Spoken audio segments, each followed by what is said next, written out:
man woke up with a start and suddenly heard a horrible hissing sound resonating outside. He had just stepped out onto the balcony when he saw a military helicopter whiz by, followed by a collision with a building not far away.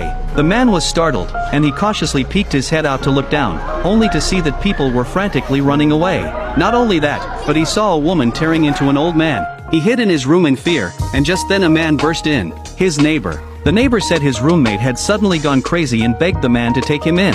Before the man could react, the neighbor walked into the bathroom holding his head, and he had a large gash on the back of his neck. The man realizes something is wrong and rushes to grab a sharp knife to defend himself. At that moment, a news item was suddenly inserted on the TV about a zombie virus outbreak in the city. Unexpectedly, the neighbor just happened to walk out and saw the news, and he rushed to explain that he was fine.